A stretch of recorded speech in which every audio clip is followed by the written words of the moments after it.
Oi, tudo bem? Aqui é a professora Ana Graziele de novo, na continuação da aula sobre estratégias competitivas genéricas de posicionamento de negócios no nível de negócios.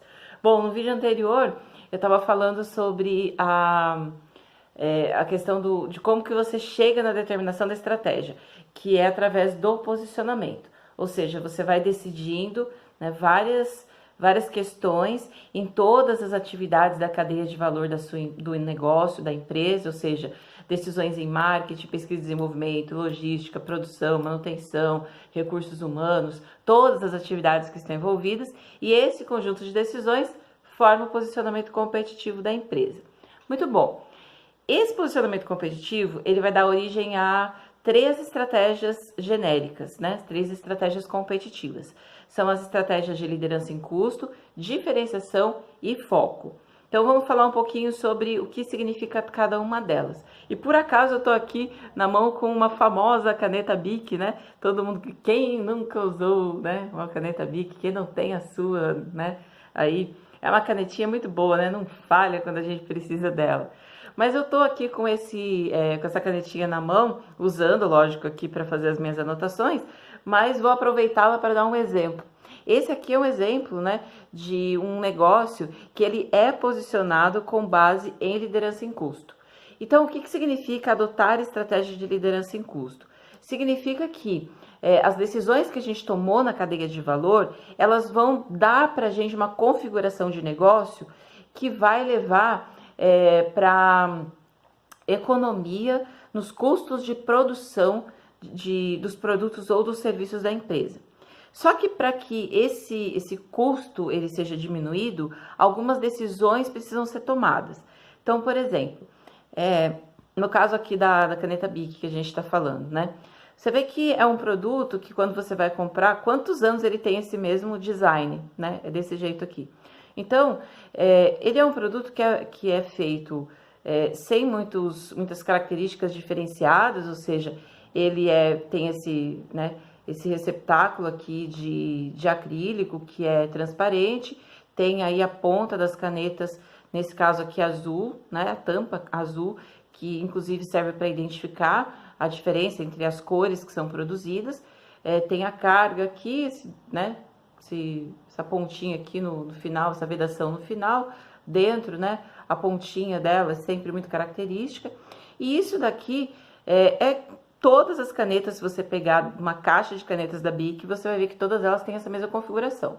Isso significa que trata-se de um produto padronizado, ou seja, ele vai da primeira à última unidade, ele vai manter aquele padrão de características. Isso é muito importante para a estratégia de liderança em custo. Então, para fazer liderança em custo, uma das premissas básicas, iniciais, é você ter um produto que seja padronizado. Outra coisa importante, a produção desse bem, ele tem que ser feita em larga escala. Por quê? Quanto maior a quantidade que você produz, até, digamos assim, um certo limiar também, né? Que se chama escala de eficiência mínima. Mas até um certo nível, quanto mais você aumenta a produção, menor também fica o custo dessa produção. Então, produto padronizado e custo e maior quantidade produzida são premissas aí da liderança em custo. Quando você emprega uma estratégia de liderança em custo, significa que, mesmo não mexendo no preço, você consegue diminuir o custo de produção. E quando você diminui o custo de produção, a sua lucratividade aumenta. Então, essa estratégia prevê que a lucratividade da empresa, ela não vem necessariamente de uma mexida no preço, mas necessariamente ela vem no controle dos custos que a gente tem de produção ou da prestação do serviço, beleza? Então, escolher pela estratégia de liderança em custo é escolher para fazer produtos padronizados, produção em grande escala, com muito treinamento de pessoal, tá? As pessoas precisam estar bem capacitadas, porque a gente precisa diminuir a quantidade de erros, né, no processo produtivo. Também é uma premissa da liderança em custo pensar em tecnologia, então empregar sempre a melhor tecnologia possível, porque as tecnologias mais atualizadas, as tecnologias melhores, elas garantem maior produtividade, maior eficiência, beleza? Aí a gente tem a estratégia da diferenciação. Essa daqui, ó, aproveitando que eu tô aqui, né, no quartinho da minha filha gravando esse vídeo, vou mostrar para vocês um brinquedinho aqui dela, né? Esse aqui é um brinquedinho que ela, de um personagem, né, de um desenho que passa aí na televisão, que ela gosta bastante. E esse aqui é uma figura, né, um brinquedo que é feito com material aí específico, né, e que vem com as características, né, do brinquedo, que são muito próximas daquilo que aparece no desenho, e tem aí a marca, os direitos de propriedade garantidos e tudo mais. E aí, esse brinquedo é um exemplo do emprego de estratégia de diferenciação. Na diferenciação, a preocupação não é em manter um produto padronizado, mas oferecer um valor a mais para o cliente quando você adquire um determinado produto.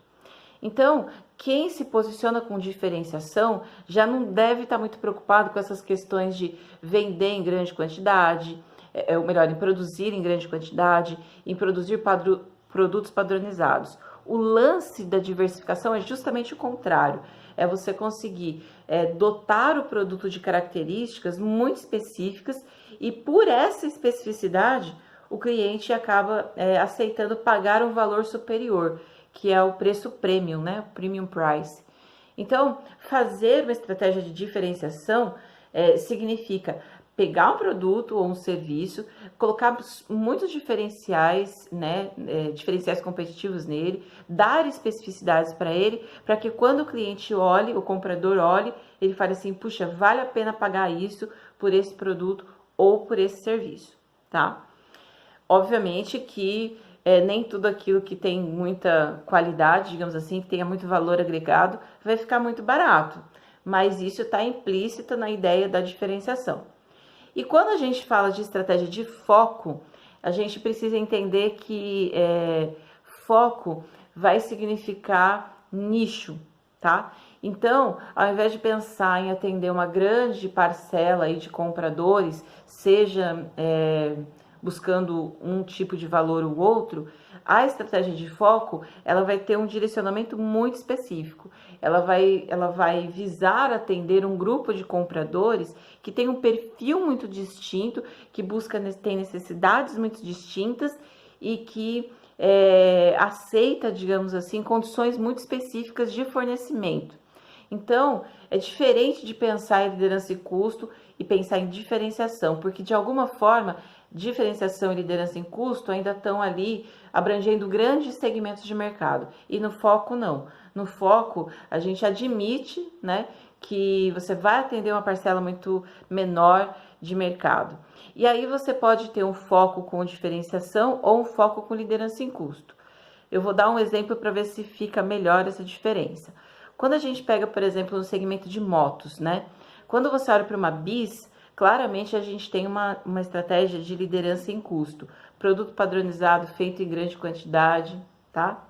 Quando você pega uma Harley Davidson, por exemplo, você olha e vê aí uma estratégia de diferenciação. Por quê? Porque trata-se de um produto com diferenciais muito claros, muito nítidos e que agregam um valor, digamos assim, adicional para esse produto.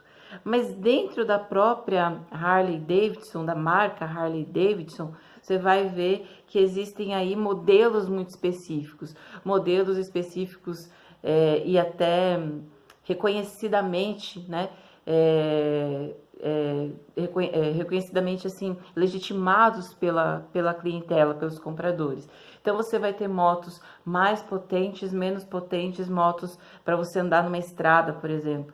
E aí a gente vê que existe o foco na diferenciação. Então, apesar de ser um produto diferenciado, ele ainda consegue ser mais específico quando, por exemplo, eu estou falando de uma Harley Davidson específica com aquelas características, que atende um público muito específico.